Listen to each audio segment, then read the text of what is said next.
আসসালামু আলাইকুম আমার প্রিয় বন্ধুরা, সবাই কেমন আছেন? আজকে আপনাদের জন্য নতুন একটা সকাল সকাল ভিডিও নিয়ে আসলাম। সকালে উঠে শুক্রবার মানেই অনেক কাজ।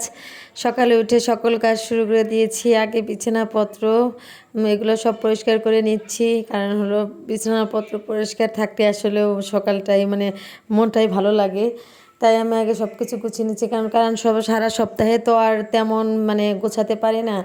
আর কাজের লোক যেভাবে কাজ করে যায় সেভাবেও তো আর হয় না, তাই নিজেই আজকে সুন্দর করে সব কিছু গুছিয়ে নিচ্ছি।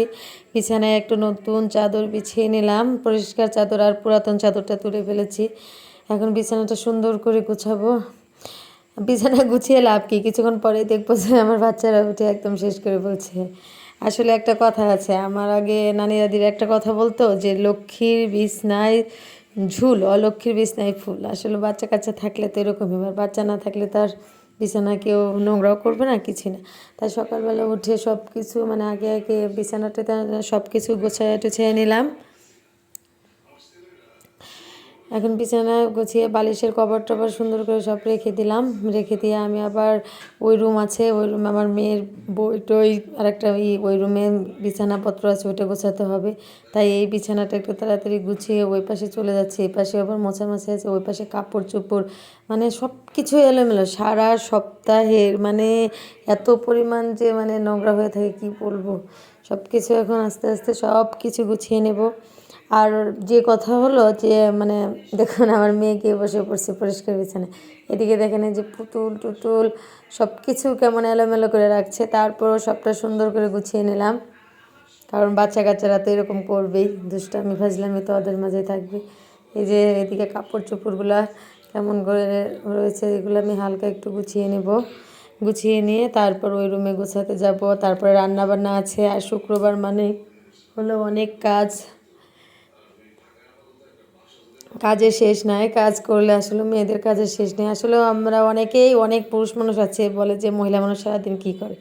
এই দেখেন আজকে আমি একটা ছোট্ট একটা ব্লগ বানিয়েছি, এখানে সিম্পল কয়েকটা কাজ দেখাবো, তাতেই দেখা যাবে যে এত পরিমাণ কাজ। বাচ্চা কাছে এখন শীতের দিন, শীতের দিনেতে এমনিই দিনটা হলো ছোট, তার মধ্যে দুনিয়ার কাজ, রান্না বান্না, বাচ্চা টাচ্চা গোসল করানো, এগুলো সব কিছু মিলে দেখা যায় যে করে ওঠা যায় না, দেখা যায় যে লাস্টের দিকে সময় থাকে না। আবার এই রুমে চলে আসলাম, দেখুন আমার মেয়ে টেবিলটা গুছিয়ে রাখিনি, কেমন করে রেখেছে, তাই টেবিলটা আগে গুছিয়ে দিলাম। কারণ সব যতই যাই বলা হোক না কেন গুছিয়ে দিতেই হবে, কারণ হলো ওরা এগুলো পারে না।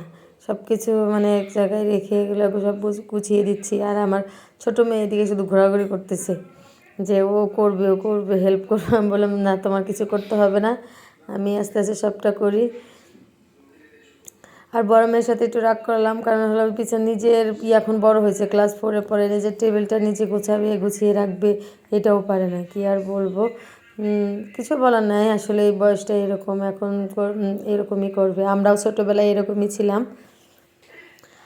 দেখুন কত ময়লা, এগুলো সব কিছু পরিষ্কার টরিষ্কার করে নিয়ে আবার রান্নাবান্না কী করবো, এগুলো ভাবতে গেলে আর একটু ঘুম থেকে শুক্রবার একটু ঘুম থেকে দেরি করে ওঠা হয়। কি বলবো, সারা সপ্তাহ আসলে বাইরে কাজ করলে শুক্রবারের দিনটা একটু আরাম। এই পাশে দেখেন বিছানাটা গুছিয়ে নিলাম, এদিকে আমার মেয়ে খেলনা নিয়ে আসছে। দেখুন এদিকে আমি মাংস ভিজিয়ে রাখছি, গরুর মাংস আর হলো মাছ। আজকে শাক দিয়ে মাছ দিয়ে রান্না করব আর গরুর মাংস রান্না করব, তাই যে ভিজিয়ে রেখে গেছি এগুলো আবার এখন দেখে গেলাম যে কতটুকু ভিজেছে। এদিকে আমার মেয়ে চা করে খাচ্ছে। আর এদিকে আমার যে কাজের মেয়েটা আমার রসুন টসুন এগুলো ছুলে দিচ্ছে, আবার সবজি বাজার করে আনছে, এগুলো পরিষ্কার করতে হবে। এখন সবজি কাটতে হবে। আগে আমার কাছে সবজি টবজি কেটে নিলে ভালো হয়, কারণ হলো দেখা যায় যে সবজি কেটে নিলে মশলা টশলা বেটে টেটে নিলে রান্নাবান্নাটা অনেক সহজ হয়ে যায়। সেই জন্য আমি এখন শাকগুলো বেছে নেব। এখন একটা লাউ এনেছে, তারপরে পালং শাক এনেছে, ধনিয়া পাতা, এগুলো সব এখন কেটে বেছে নেব। কারণ এগুলো কেটে বেছে নিতে অনেক সময় লাগে, দ্রুত কাজ করতে হয়। আর এমনি আজকে অনেকটাই পিছিয়ে গেছি, বললাম যে সকালে ঘুম থেকে দেরি করে উঠলে যা হয়, একটা আছে না সময়ের 1 আর সময়ের 10 সময় মতো যদি কাজ না করতে পারি কিছু হয় না। এদিকে আমি পেঁয়াজ মরিচগুলো কেটে নিচ্ছি, রসুন আদা রসুনগুলো একটু কুচি করে নেব, কারণ ব্লেন্ড করে নেব। আবার এদিকে বাচ্চাদের গরম পানিও চুলায় দিয়ে দিব, কারণ বাচ্চারা আবার গোসল করাতে হবে। এই যে শাকগুলো কেটে নিচ্ছি, শাকগুলো রান্না করব। শাকগুলো কেটে নিয়ে আবার ধুতে হবে, মানে অনেক কাজ, কি বলবো বলতে গেলে আসলে করতে অতটা মনে হয় না, কিন্তু যখন ভিডিওটা করে এই যে ভয়েস দিচ্ছে তখন মনে হচ্ছে যে আসলে কত কাজ করা লাগে। আর অনেক পুরুষ মানুষ বলে যে মহিলা মানুষ কী কাজ করে, মেয়ের গরম পানি দিয়ে গেলাম, মেয়েকে এখন গোসল করাতে হবে, কারণ গরম পানি ছাড়া শীতের দিনে গোসল করে ঠান্ডা লেগে যাবে।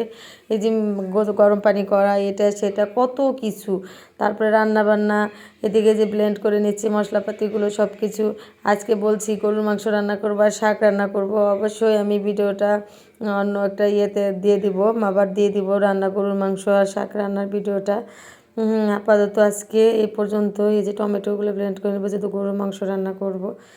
আর সব কিছু মিলে আসলে পারা যায় না, যতটুকু পারে ততটুকুই করে। আবার তারপরেও একটা কথা, যে কথাটা বলছিলাম, যে অনেক পুরুষ মানুষ বলে যে মহিলা মানুষ কী কাজ করে। এই যে দেখেন মহিলা মানুষের কত কাজ, একটু সময় ঘর দর পরিষ্কার করা, বাচ্চা কাচ্চার খেয়াল রাখা, রান্না বান্না করা, আরও কত কাজ, ওগুলো তো দেখানোই হয়নি।